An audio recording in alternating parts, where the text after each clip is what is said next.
ప్రభునందు ప్రియులారా, యోహాను సువార్త 15వ అధ్యాయము మొదటి 8 వచనాలు చదువుకున్నాం. యోహాను సువార్త 15వ అధ్యాయము మొదటి 8 వచనాలు చదువుకున్నాం.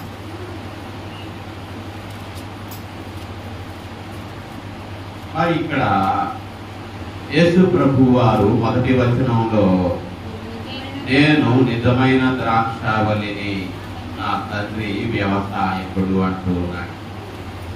మనం బైబిల్ జాగ్రత్తగా చదివితే పాత నిబంధనలో దేవుడు ఇశ్రాయేలు జాతిని దేనితో పోల్చాడు? ద్రాక్ష చెట్టుతో పోల్చాడు. పాత నిబంధనలో చాలా చోట్ల మనము ఆ విషయాన్ని మనం గుర్తిస్తాం. దేవుడు ఇశ్రాయేలు జాతిని ద్రాక్ష చెట్టుతో పోల్చాడు. ఒకసారి పాత నిబంధనలోనికి మనం వెళితే 80వ కీర్తనలో అక్కడ మనకు కీర్తనాకారుడు మరి చెప్తూ ఉన్న విషయాలు మనకు కనబడుతూ ఉన్నాయి. ఒకసారి 80వ కీర్తన 8వ చరణం చూస్తే, నీవు ఐగుప్తులో నుండి ఒక ద్రాక్షావల్లిని తెచ్చితివి, అన్యజనులను వెళ్ళగొట్టి దాని నాటితివి, దానికి తగిన స్థలము సిద్ధపరచితివి, దాని వేరు లోతుగా పారి అది దేశమందంతటా వ్యాపించెను, దాని నీడ కొండలను కప్పెను, దాని తీగలు దేవదారు వృక్షములను ఆవరించెను, దాని తీగలు సముద్రము వరకు వ్యాపించెను, యూఫ్రటీసు నది వరకు దాని రెమ్మలు వ్యాపించెను. ఇక్కడ కీర్తనాకారుడు మరి ఎవరిని గురించి మాట్లాడుతూ ఉన్నాడు?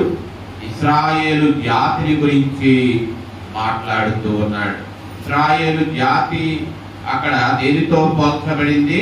నీవు ఐగుప్తులో నుండి ఒక ద్రాక్షావల్లిని తెచ్చితివి, అన్యజనులను వెళ్ళగొట్టి దానిని నాటితివి. అక్కడ మనం మరి కనాను దేశంలో ఇశ్రాయేలీయులు ఆ దేశాన్ని స్వతంత్రించుకోక మునుపు ఆ దేశములో అన్యజనులు ఉన్నారు. 7 జాతుల వారు ఉన్నారు. ఆ 7 జాతుల వారిని దేవుడు వెళ్ళగొట్టి మరి ఏం చేశాడు? ద్రాక్షావల్లిగా ఇశ్రాయేలు జాతిని అక్కడ నాటినట్లు మనం చూస్తాం. అలాగే పాత నిబంధనలో ఒక కీర్తన గ్రంథంలోనే కాదు, యెషయా గ్రంథంలో కూడా మనం ఇశ్రాయేలు జాతి అక్కడ దేనితో పోల్చబడిందో మనం చూస్తాం. సరే, యెషయా గ్రంథము 5వ అధ్యాయం మనం చూస్తే అక్కడ 5వ అధ్యాయం 2వ భాగంలో మొదటి వచనం 2వ, సత్తువ గల భూమి గల కొండ మీద నా ప్రియునికి ఒక ద్రాక్ష తోట ఉండెను, ఆయన దానిని బాగుగా త్రవ్వి రాళ్లను ఏరి అందులో శ్రేష్టమైన ద్రాక్ష తీగలను నాటించెను, దాని మధ్యను బురుజు ఒకటి వేయించి ద్రాక్ష తొట్టిని తొలిపించెను, ద్రాక్ష పండ్లు ఫలింపవలని ఎదురు చూస్తుండెను గాని అది కారు ద్రాక్షలు కాచెను. కాబట్టి మరి 4వ వచనం అంటున్నాడు, నేను నా ద్రాక్ష తోటకు చేసిన దానికంటే మరి ఏవి దానికి చేయగలను? అది ద్రాక్ష పండ్లు కాయునని నేను కనిపెట్టినప్పుడు అది కారు ద్రాక్షలు కాయుటకు కారణమేమి? ఆలోచించండి, నేను నా ద్రాక్ష తోటకు చేయబో కార్యాన్ని మీకు తెలియజెప్తాను. నేను అది మేయబడినట్లు కంచెను ఏం చేస్తాను? కొట్టి వేస్తాను. అది త్రొక్కబడినట్లు దాని గోడను ఏం చేస్తాను? పడగొట్టి దానిని పాడు చేస్తాను. అది శుద్ధి చేయబడదు, పారతో త్రవ్వబడదు. దానిలో ఏమవుతి? గచ్చ పొదలను పలు రక్కసి చెట్లను వరిసి ఉండును, దాని మీద వర్షింపవలదని మేఘములకు ఆజ్ఞ ఇచ్చెదను. 7వ వచనంలో మనం చూస్తే, ఇశ్రాయేలు వంశము సైన్యములకు అధిపతియగు యెహోవా ద్రాక్ష తోట అన్న మాట అక్కడ మనం చూస్తాం. కాబట్టి ఆ రీతిగా పాత నిబంధనలో ఇశ్రాయేలు జాతి ద్రాక్ష తోటతో, ద్రాక్ష చెట్టుతో పోల్చబడడం మనం చూస్తాం. అలాగే ఇర్మియా గ్రంథంలో కూడా 2వ అధ్యాయంలో ఒకసారి ఆ మాట కూడా చదువుకుందాం. ఇర్మియా గ్రంథము 2వ అధ్యాయం 21వ వచనంలో చూస్తే అక్కడ శ్రేష్టమైన ద్రాక్షావల్లి వంటి దానిగా నేను నిన్ను నాటి తిని అంటున్నాడు. శ్రేష్టమైన ద్రాక్షావల్లి వంటి దానిగా నేను నిన్ను నాటి తిని, కేవలం నిక్కమైన విత్తనము వలని చెట్టు వంటి దానిగా నిన్ను నాటి తిని, కానీ నువ్వేం చేశావు? నాకు జాతిహీనపు ద్రాక్షావల్లి వలె నీ వెట్లు భ్రష్ట సంతానమైతివి అంటున్నాడు. కాబట్టి ప్రభునందు ప్రియులారా, మరి దేవుడు ఐగుప్తు దేశములో నుండి ద్రాక్షావల్లిగా మరి అన్యజనులను వెళ్ళగొట్టి మరి కనాను దేశములో, పాలు తేనెలు ప్రవహించే దేశములో ఆ ద్రాక్షావల్లిని నాటాడు. యెషయా గ్రంథంలో చదువుకున్నట్లు మరి గచ్చ పొదలు లేకుండా, బలురక్కసి చెట్లు లేకుండా పారతో ద్రవ్వాడు, రాళ్లను ఎరివేశాడు, పాదు చేశాడు, నీళ్లు పెట్టాడు, ఎరువేశాడు. దాని చుట్టూ కంచెను, ఏ పశువులు ఏ జంతువులు ఆ తోటను పాడు చేయకుండా ఏం చేశాడు? కంచె వేశాడు, మురుదు కట్టించాడు, ఆ తొట్టిని తొలిపించాడు. ఇవన్నీ చేయడానికి గల కారణం, ఏదో ఒక దినాన్న ఈ ద్రాక్ష తోట లేక ఈ ద్రాక్ష చెట్టు ఏమవుతుంది? ఫలిస్తుంది. మరి ఫలించినప్పుడు ఆ ఫలములలో నుండి వచ్చుబడిని నేను పొందుతాను అన్న ఆశతోనే దేవుడు దానికి చేయవలసినటువంటి పరామర్శ ఏం చేశాడు. కానీ అది మంచి ఫలములకు బదులుగా అది ఎటువంటి ఫలములను ఫలించింది? బాగా పెరిగింది, పెరగడానికి బాగా పెరిగింది, బలము పొందుతుంది, మరి చెట్టు విస్తరించింది. కానీ కాయలు కాసే సమయానికి అది ఏం చేసింది? అది కారు ద్రాక్షలు కాసింది. అది నిష్ఫలమైన ఫలములను కాసింది. అది ఉపయోగము లేని ఫలములను కాసింది. కాబట్టి ఆ ద్రాక్ష తోట యజమాని బహుగా బాధపడ్డాడు. నేను ఇంతగా పరామర్శించా, ఇంతగా కష్టపడ్డా, ఇంతగా నేను చేయవలసిన ప్రతిదీ దీనికి చేశాను, కానీ ఇది మంచి ఫలములు కాస్తది అని ఎదురు చూస్తే ఇది మంచి ఫలములకు బదులుగా ఉపయోగము లేని ఫలములను, కారు ఫలములను ఏం చేసింది? ఫలించింది. కానీ ప్రభునందు ప్రియులారా, మరి ఇక్కడ మనం చూస్తే యోహాను సువార్తలో ఆయన 15:1 ఆయన దేనితో పోల్చుకుంటున్నాడు? నేను నిజమైన ద్రాక్షావల్లిని. ఇశ్రాయేలీయులు వారు నిజమైన ఫలాలు, శ్రేష్టమైన ఫలాలను ఫలించాలి. కానీ వారు ఏ ఫలాలు ఫలించారు? ఆరు ఫలములను ఫలించారు. కాబట్టి ఇప్పుడు యేసయ్య దేనితో పోల్చుకుంటున్నాడు? తాను నేను ద్రాక్షావల్లిని అంటలేదు సుమా. ఏమంటున్నాడు? నిజమైన ద్రాక్షావల్లిని. ఒక ద్రాక్షావల్లిని నేను ఐగుప్తులో నుండి తీసుకువచ్చి ఏం చేశాను? అన్యజనులను వెళ్ళగొట్టి నాటి దానికి చేయవలసిన పరామర్శ అంతా చేశాను. అది మంచి ఫలములు ఫలిస్తుంది అని ఎదురు చూచాను, కానీ అది కారు ఫలములను ఫలించింది. కాబట్టి ఇప్పుడు ఆయనే ఏమయ్యాడు? ఆయన దేనితో పోల్చుకుంటున్నాడు? నేను శ్రేష్టమైనటువంటి లేక నిజమైన ద్రాక్షావల్లిని అంటున్నాడు. కాబట్టి ప్రభునందు ప్రియులారా, అంటే నిజము కాని ద్రాక్షావల్లి కూడా ఉందనే అర్థం కదా. నేను నిజమైన ద్రాక్షావల్లిని అన్నాడు, కానీ నిజము కాని ద్రాక్షావల్లిగా ఉంది ఎవరు? ఇశ్రాయేలీయుల జాతి. కాబట్టి ఆయన నేను నిజమైన ద్రాక్షావల్లిని అని ఆయన పోల్చుకున్నాడు. లోకములో నిజము కానివి ఎన్నో ఉన్నాయి సుమా, నేను నిజమైన వెలుగును అన్నాడు. నేను లోకానికి ఏ వెలుగును? నిజమైన వెలుగును. నిజము కాని వెలుగు కూడా ఉంది. అలాగే నేను నిజమైన ఆహారము అన్నాడు. ఇదిగో నిజము కాని ఆహారాన్ని తింటే మీరు మరలా ఆకలి కొంటారు. కానీ నిజమైన ఆహారము, నేను పరలోకము నుండి దిగి వచ్చిన నిజమైన ఆహారాన్ని, నన్ను తినినవాడు ఎప్పుడు ఏం కొనడు? ఆకలి కొనడు. కాబట్టి ప్రభునందు ప్రియులారా, ఆ రీతిగా ప్రభు తనను తాను పోల్చుకున్నాడు. నిజమైన ఆహారంతో పోల్చుకున్నాడు, నిజమైనటువంటి వెలుగుతో పోల్చుకున్నాడు, నిజమైన ద్రాక్షావళితో పోల్చుకున్నాడు. మరి ప్రభునందు ప్రియులారా, మొదటి నుండి కూడా యేసయ్య కనబడే వాటితో పోల్చుకున్నాడు. ఈ భూమి మీద మనకు పరిచయమైన వాటితో పోల్చుకున్నాడు. నేను లోకానికి మరి వెలుగును అన్నాడు. వెలుగు తెలియని వారు ఎవరున్నారు? నేను నిజమైన ఆహారము అన్నాడు. ఆహారము తెలియని వారు ఎవరున్నారు?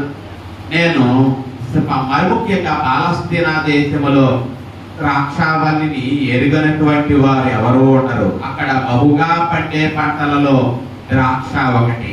కాబట్టి ఆయన ప్రజలందరికీ పరిచయమైన వాటితో ఆయన పోల్చుకున్నాడు. నేను నిజమైన ద్రాక్షావల్లిని. బహుశా ఆయన ఈ మాటలు యోహాను సువార్త 15వ అధ్యాయములో ఆ మాటలు ఆయన ద్రాక్ష తోట గుండా వెళుతూ ఉన్నప్పుడు, ఆయన తన శిష్యులతో ద్రాక్ష తోట గుండా వెళుతూ ఉన్నప్పుడు ఆయన ఈ మాటలు పలికి ఉండవచ్చు. ఆయన నేను నిజమైన ద్రాక్షావల్లిని అంటూ ఉన్నాడు.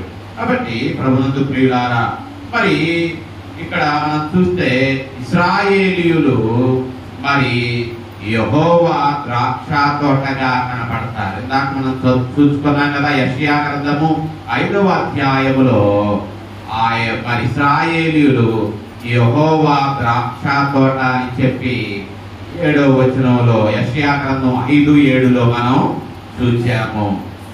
ఇశ్రాయేలీయులు ఏ ఫలాలను ఫలించారు? 6 ఫలములను ఫలించారు. అంటే దాని అర్థము ఏంటి? ఏ ప్రజలనైతే దేవుడు ప్రేమించి బానిసత్వము నుండి విడిపించి ఎర్ర సముద్రాన్ని చీల్చి పగలు మేఘస్తంభముగా రాత్రి అగ్నిస్తంభముగా ఉండి నడిపిస్తూ మన్నాను వారికి ఇచ్చి, పూరేడు పిట్టలను వారికి ఇచ్చి, బండ నుండి నీటిని వారికి ఇచ్చి, దేవుడు వారిని కంటికి రెప్పలాగా వారిని నడిపించి కట్టనటువంటి ఇండ్లను, నాటనటువంటి తోటలను, త్రవ్వనటువంటి బావులను వారికి ఇచ్చి మరి దేవుడు వారికి నెమ్మదినిచ్చాడు. బానిసత్వపు బ్రతుకు నుండి దేవుడు వారిని విడిపించి శ్రేష్టమైన దేశంలోనికి వారిని నడిపించి నెమ్మదిగా జీవితాన్ని, బహు ప్రశాంతమైన జీవితాన్ని, సంతోషకరమైన జీవితాన్ని ఇచ్చినప్పుడు వారు దేవునికి అంత కృతజ్ఞత కలిగి జీవించాలి. దేవుడికి అంత నమ్మకంగా వారు జీవించాలి. మరి వారు మంచి ఫలాలు ఫలించాలి కదా. వారు మంచి ఫలాలను ఫలించారా? వాక్యం వినండి. వారు మంచి ఫలాలు ఫలించారా? వారు మంచి ఫలాలు ఫలించలా. వారు మరి దేవుని వలన మేలును పొందుతూ కూడా, దేవుని వలన సకల ఆశీర్వాదములను పొందుతూ కూడా వారు మంచి ఫలాలను ఏం చేయాలా? ఫలించలేదు. వారు మరి మనం చూస్తే ప్రియులారా, వారు ఆత్మానుసారముగా నడుచుకోవలసిన వారు శరీరానుసారంగా నడుచుకుంటున్నారు. ఆత్మ ఫలములను ఫలించవలసిన వారు క్రియలలోనికి వెళ్ళారు. వాక్యం అంటుంది, మీరు విశ్వాసము ద్వారా కృపచేతనే ఏమయ్యారు? రక్షింపబడ్డారు. అది మీ వలన కలిగినది కాదు, అది దేవుని వరమే. కాబట్టి అతిశయించడానికి మనకి ఎటువంటి కారణము లేదు. మనం రక్షింపబడ్డాము అంటే, మనం ఈ రోజు ఈ స్థితిలో ఉన్నాము అంటే, ఏమండి, ఒకప్పుడు మనకి సరైన గృహము లేదు, ఒకప్పుడు తినడానికి సరి అయిన ఆహారం లేదు, కట్టుకోవడానికి సరి అయిన వస్త్రము లేదు, సరి అయిన స్థితి మనకు లేదు. ఈ రోజు దేవుడు ఒక ఉద్యోగాన్ని ఇచ్చాడు, ఒక పనినిచ్చాడు, కట్టుకోవడానికి వస్త్రాన్ని ఇచ్చాడు, ఉండడానికి ఇల్లు ఇచ్చాడు. మరి ఏ రోజుకు ఆ రోజు దేవుడిచ్చుకోకుండా దేవుడు ఏది అవసరమో దానిని మనకి ఇచ్చాడు. ఎంతగా దేవుడు మన పట్ల మేలు చేసినప్పుడు ఎంతగా ఆయనకు నమ్మకంగా ఉండాలి. ఎన్ని మేలులు చేస్తూ ఉన్నాడు. మన మంచితనాన్ని బట్టి కాదు దేవుడు మనకు మేలు చేసేది, ఆయన ప్రేమ గలవాడు కాబట్టి, కృప గలవాడు కాబట్టి, దయగలవాడు కాబట్టి ఆయన మన పట్ల ఏం చేస్తున్నాడు, మేలు చేస్తూ ఉన్నాడు. కాబట్టి ప్రభునందు ప్రియులారా, మరి మనము విశ్వాసము ద్వారా దేవుడు మనలను విశ్వాసము ద్వారా మనలను నడిపించాడు అని ఇశ్రాయేలీయులు వాళ్ళు విశ్వాసాన్ని విడిచిపెట్టారు, క్రియలను నమ్ముకున్నారు. కాబట్టి ప్రభునందు ప్రియులారా, ఇశ్రాయేలు జనాంగము నిజమైన ద్రాక్షావల్లియేనా? కాదు కదా, నిజమైన ద్రాక్షావల్లి కాదు. కాబట్టే యేసయ్య నేను నిజమైన ద్రాక్షావల్లిని అని ఆయన చెప్పుకున్నాడు.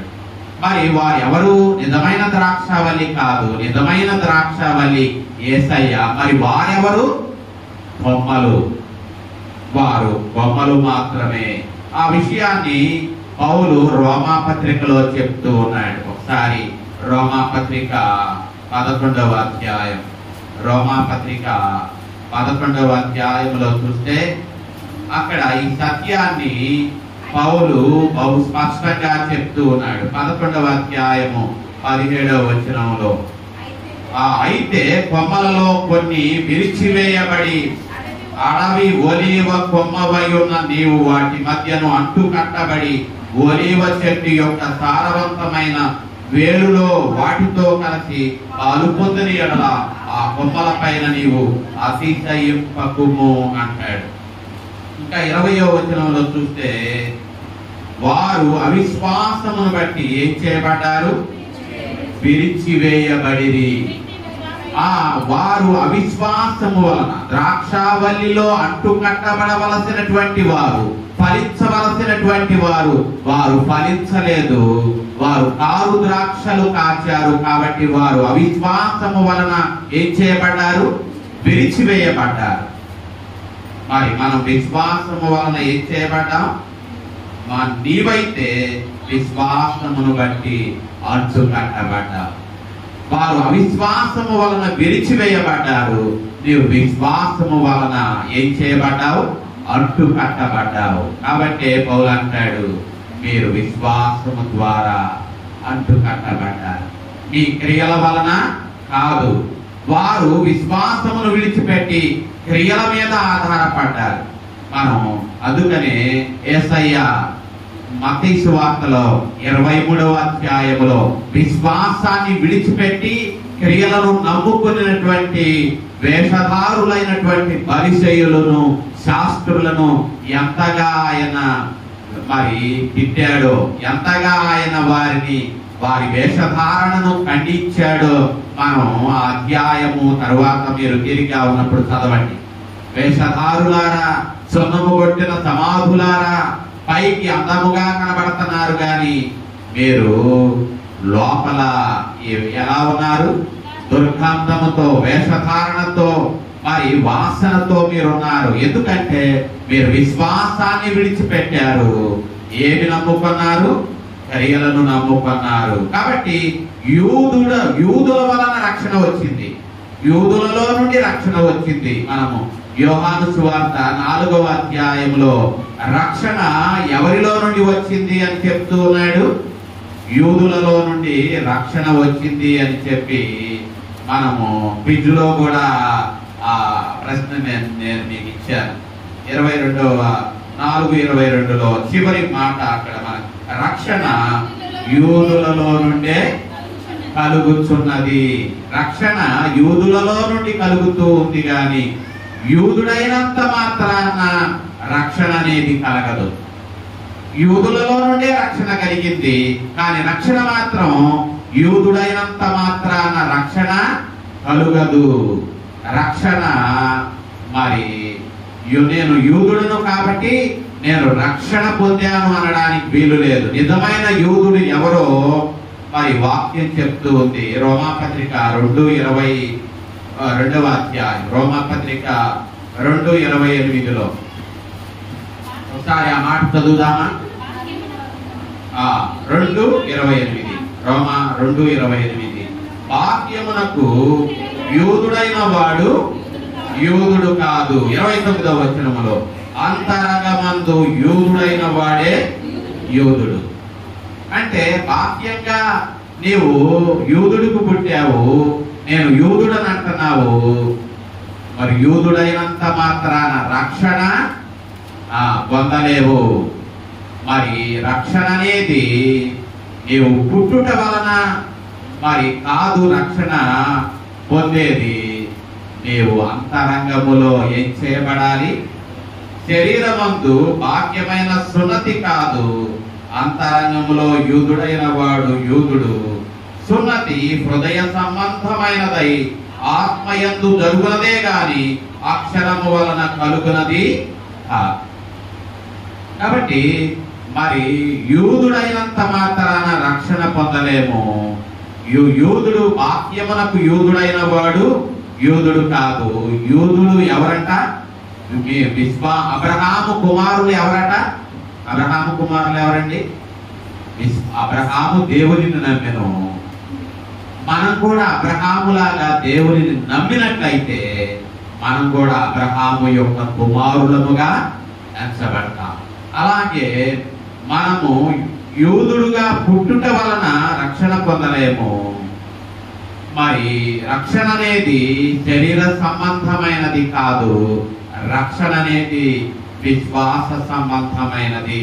కాబట్టి విశ్వాసము ద్వారానే మనము రక్షింపబడతాము గాని పుట్టుట వలన లేక యూదుడుగా జన్మతో మనము రక్షణ పొందలేము. ఇంకొక విషయం కూడా చెప్తా.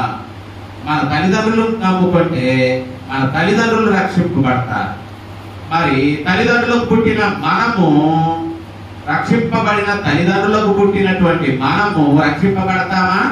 రక్షింపబడము. మరి ఎలా రక్షింపబడతాం? మనం కూడా యేసుక్రీస్తును మన ప్రభువుగా ఆయనను అంగీకరించి ఆయన మృతులలో నుండి తిరిగి లేచాడు అని మన హృదయంలో విశ్వసించినట్లయితే మనం ఏమవుతాం? రక్షింపబడతాం. అంతేగాని మన తల్లిదండ్రులు రక్షింపబడ్డారు, వారికి పుట్టినందువలన మనం ఎంత మాత్రము ఏం చేయబడం? రక్షింపబడము. రక్షణ అనేది అది వంశపారంపర్యంగా వచ్చేది కాదు. రక్షణ అనేది ఎవరికి వారు దేవుని యందు ఏం చేయాలా? విశ్వాసము వలననే రక్షణ అన్న విషయాన్ని దేవుని వాక్యం బహు స్పష్టంగా తెలియజేస్తూ ఉంది. కాబట్టి ప్రభునందు ప్రియులారా, మరి ద్రాక్షావల్లి, ఆయన ద్రాక్షావల్లి, మనం ఎవరము? కేవలం చెట్టులో ఉంటేనే బొమ్మ ఫలిస్తుంది. చెట్టుకు వేరుగా ఉంటే బొమ్మ ఏమవ్వదు? ఫలించదు. కాబట్టి ప్రభునందు ప్రియులారా, ద్రాక్ష వల్లిలో మనం అంటు కట్టబడాలి. ఆయన ఎవరితో పోల్చుకున్నాడు? ద్రాక్షావల్లితో పోల్చుకున్నాడు. ఆయనలో మనము అంటు కట్టబడాలి. ఆయనలో మనం అంటు కట్టబడాలి. ఆయనలో అంటు కట్టబడినప్పుడు మనము ఫలిస్తాము. ఆయనకు వేరుగా ఉండి మనం ఫలించలేము. ఏమంటే కొమ్మను వేరు చేసి చూడండి, చెట్టులో నుండి ఏమవుద్ది? కొమ్మ తనంతట తానే ఫలిస్తుందా? ఫలించదు. వేరు చేస్తే ఫలించదు. వేరు చేస్తే ఏమవుద్ది? ఎండిపోద్ది. ఎండిపోయింది. చివరికి మనం ఏం చేసుకుంటాం? ఎండిపోయిన కొమ్మను పొయ్యిలో పెట్టుకుంటాం, కాల్చివేయబడుద్ది. మరి ఇంకొక విషయం, బొమ్మ బ్రతికి ఉంది అంటే చెట్టులో నుండి జీవరసము బొమ్మలోనికి ఏమవుద్ది? వెళ్ళుద్ది.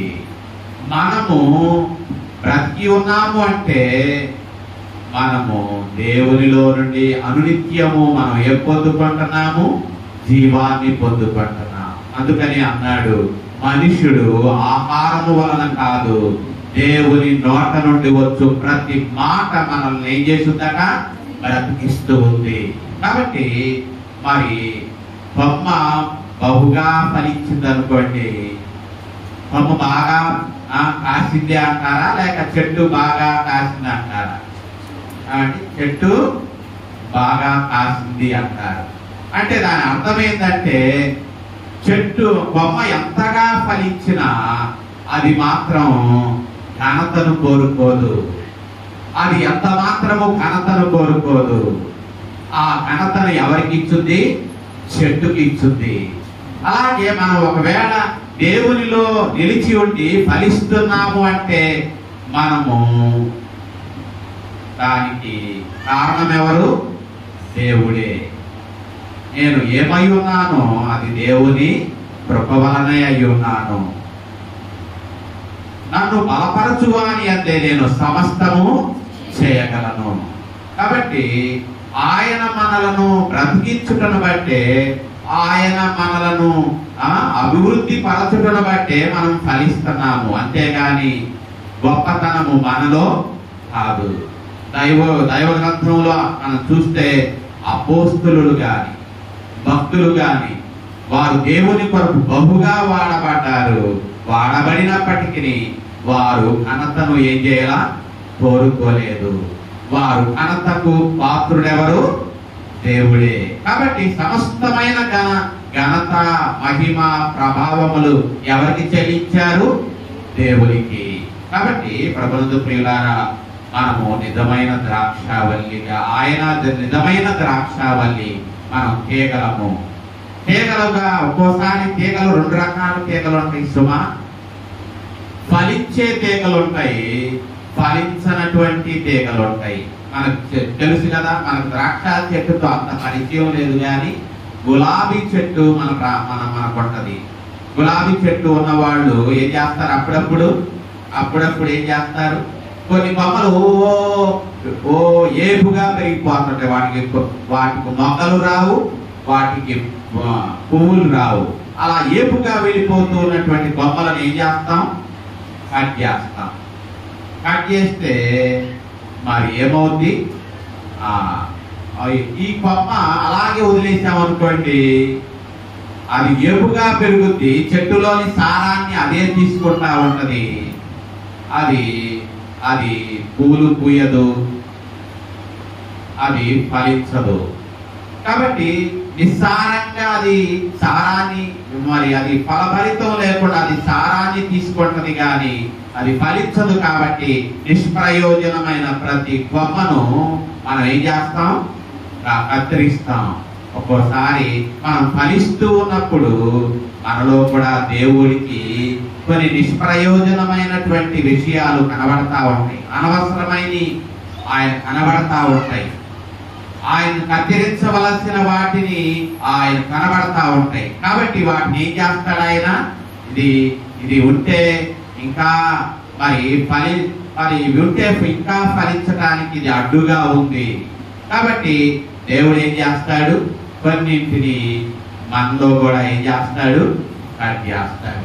ఏ రీతిగా శిల్పి ఆ రాయిని, అనవసరమైన రాయిని చెక్కుకుంటూ వెళ్తాడు. అలా చెక్కుకుంటూ వెళ్ళినప్పుడే ఆ రాయిలో ఒక అందమైనటువంటి ఆకారము ఏమవుద్ది? బయటపడుద్ది. అలాగే మనం కూడా ఫలిస్తూ ఉన్నప్పుడు, దేవుల్లో బలపడుతూ ఉన్నప్పుడు, దేవుడు కూడా మనలను కొన్ని ఆయాసకరమైన కొన్ని విషయాలు మనలో కనబడుతూ ఉన్నప్పుడు ఆయన కూడా మనల్ని ఏం చేసుకుంటాడు? అప్పుడప్పుడు మనం ఏదైనా తప్పు చేస్తే మన పిల్లలను ఏం చేస్తాం? మొట్టికాయ ఎలా వేస్తామో దేవుడు కూడా అప్పుడప్పుడు మనల్ని మొట్టికాయలు వేస్తా ఉంటాడు. అంటే ఆయన మన మీద, మనకి మనం ఇష్టం లేదని కాదు, ఆయన మనల్ని ప్రేమిస్తూ ఉన్నాడు అని. అందుకనే యాకోబు పత్రికలో ఆయన అంటాడు ఏంటంటే, దేవుడు ప్రేమించేవాడిని ఏం చేస్తాడట? ఆయన ప్రేమించేవాడిని ఆయన ఏం చేస్తాడట? ఆయన ప్రేమించేవాడిని దండిస్తాడు. అని చెప్పి ఒక చోట మనం యాకోబు పత్రికలోనే ఆయన శిక్షించే ఆయన మనల్ని ప్రేమిస్తున్నాడు కాబట్టే మనలను శిక్షిస్తూ ఉన్నాడు. మనలను ప్రేమించకపోతే ఆయన మనలను ఎంత మాత్రము ఏం చేయడు, శిక్షించడు. మరి ఆ విషయాన్ని మనం యాకోబు పత్రికలో చదివినట్లు జ్ఞాపకం. మరి మీకు యాకోబు పత్రికలో ఆ మాట, ఆయన ప్రేమించే వారిని శిక్షిస్తాడు అన్న విషయాన్ని మనం చూస్తాం. మరి ప్రభునందు మరి ఆ తరువాత మనం అది మనకి కనపడటం లేదుగా. ఒకసారి హెబ్రీ పత్రిక అనుకుంటా, హెబ్రీ పత్రిక 12వ అధ్యాయం, హెబ్రీ పత్రిక 12వ అధ్యాయంలో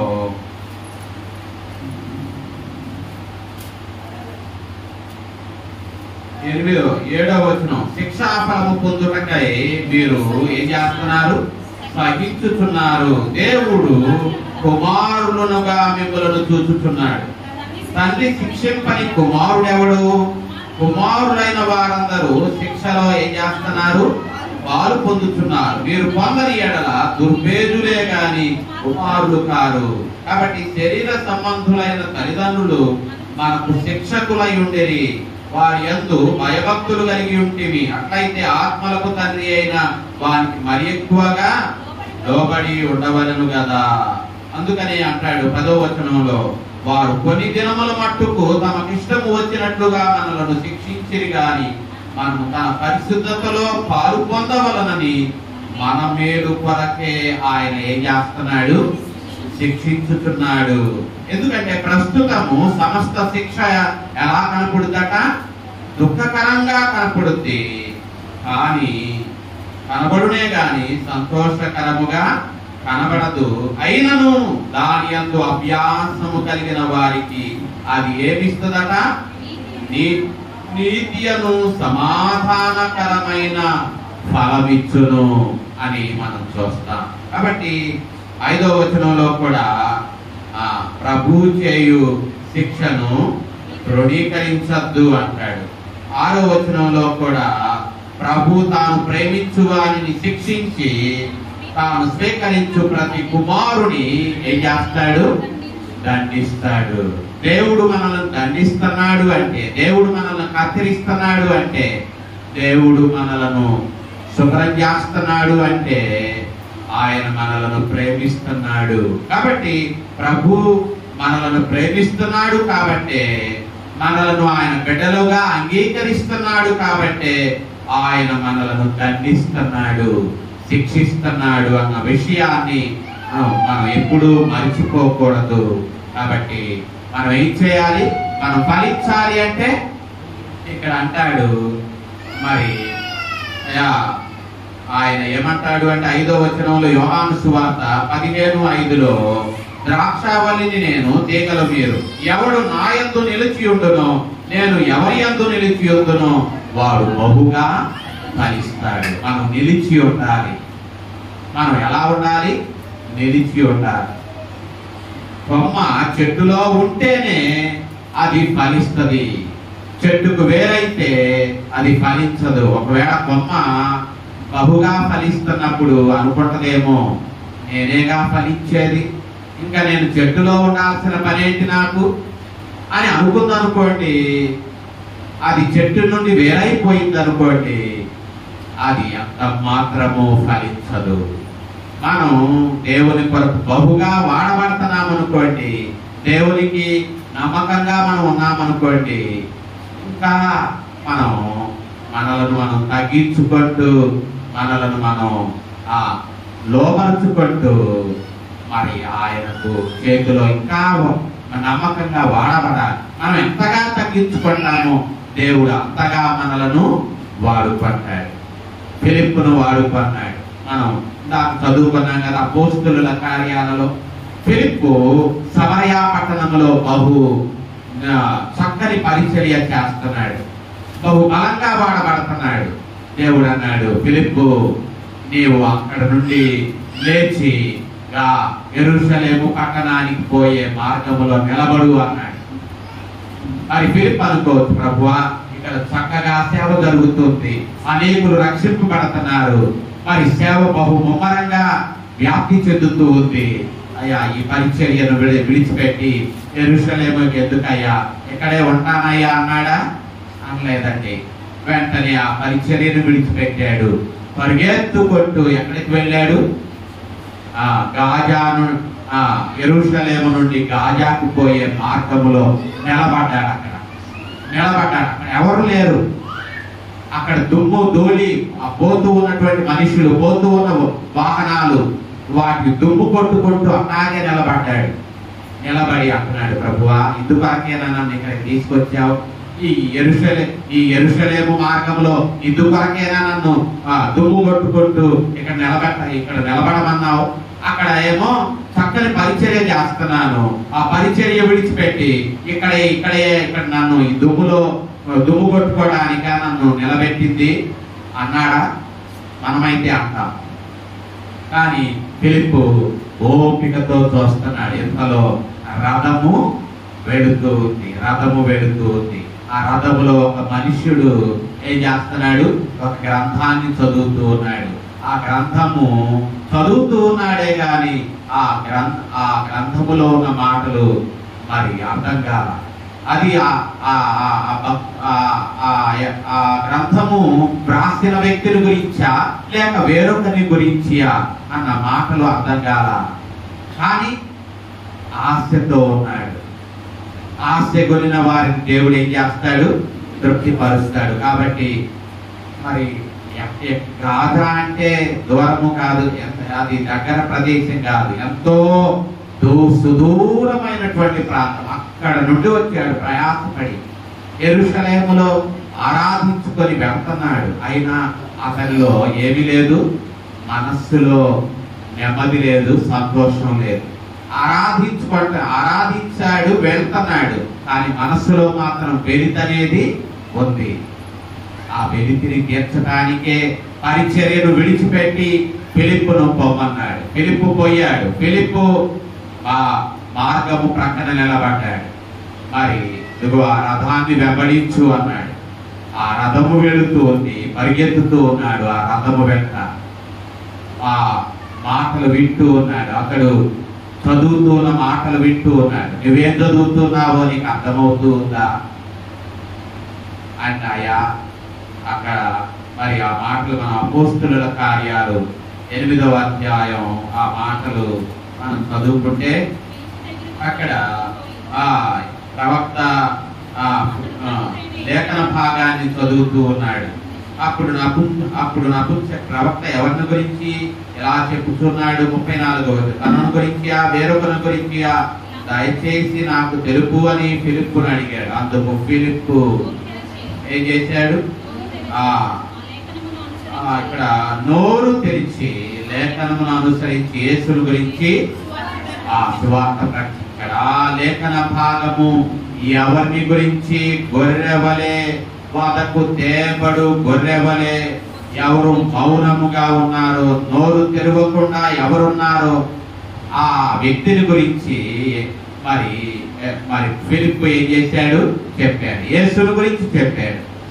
ఆయన ఎలాగూ మౌనముగా ఆయన ఉన్నాడో, ఆయన గురించి, ఆయన జీవితం, ఆయన శిలువ మరణం, ఆయన పునరుత్థానము, వీటన్నింటినీ గురించి చెప్పినప్పుడు మరి అతడు మరి ఏమయ్యాడు? విశ్వసించాడు. ఆ మాటలను విశ్వసించి అతడు ఏం పొందుకున్నాడు? మార్గ మధ్యములోనే అతడు బాప్తిస్మము అడిగి పొందుకొని అతడు తన మార్గము ఎలా వెళ్ళాడు? నపుంసకుడు 39వ వచనంలో నపుంసకుడు సంతోషించుచు తన త్రోవను, ఇంతకుముందు లేదు సంతోషం, ఇప్పుడు సువార్తను విని విశ్వసించి బాప్తిస్మం పొందినప్పుడు అతడు దేనితో నింపబడ్డాడు? సంతోషంతో నింపబడ్డాడు. అతడు బహుశా తన దేశానికి వెళ్ళి ఆ అనేకులను ఆయన వెలిగించి ఉంటాడు. ఇక్కడ మనం ఫిలిప్పును మనం చెప్పుకోవాలి. ఫిలిప్పు దేవుని మాటలకు లోబడ్డాడు. మనం కూడా ఫిలిప్పులాగా ఎదురు ప్రశ్న వేయకుండా దేవుని మాటలకు ఏం చేయాలా? లోబడాలి. ప్రభునందు ప్రియులారా, మనం కూడా అందుకనే యోహాను తన మొదటి పత్రికలో అంటాడు, మాటతోనూ నాలుకతోనూ కాక క్రియతోనూ సత్యముతోనూ మనం దేవుని ప్రేమించాలి. నేను నిన్ను ప్రేమిస్తున్నాను. ఏమండి, భర్త భార్య దగ్గరకు వచ్చి నేను నిన్ను ప్రేమిస్తున్నాను అన్నాడు అనుకో, నిజమేనా?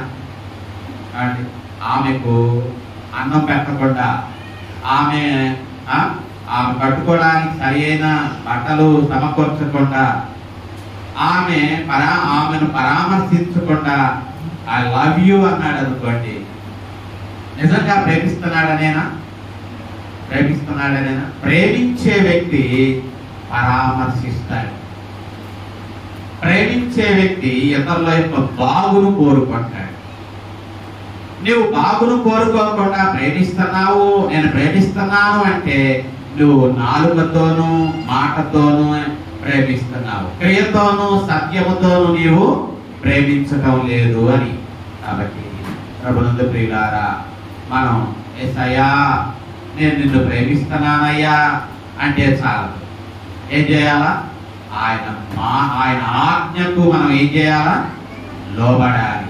ఆయన మాట ప్రకారం మనం నడుచుకుంటే ఆయన ఆజ్ఞలను కైకొనుటయే ప్రేమించుట. అక్కడ మనం ఆ పత్రికలో ఆ మాట చూస్తాం. ఆయన ఆజ్ఞను కైకొనుటయే ఆయనను ప్రేమించుట. ఆయన మాట కైకొనడమే ఆయనను ప్రేమించటం. అంతేగాని మాటతో నాలుకతో కాదు ప్రేమించేది, క్రియతోనూ సత్యముతోనూ ప్రేమించుటకు పరిశుద్ధాత్మ దేవుడు మనకు సహాయము చేయును గాక. ఆ సమస్త జ్ఞానానికి మించిన దేవుని సమాధానము యేసుక్రీస్తు వలన మన హృదయములను తలంపులను కావలియుండి నడిపించును గాక. ఆమేన్.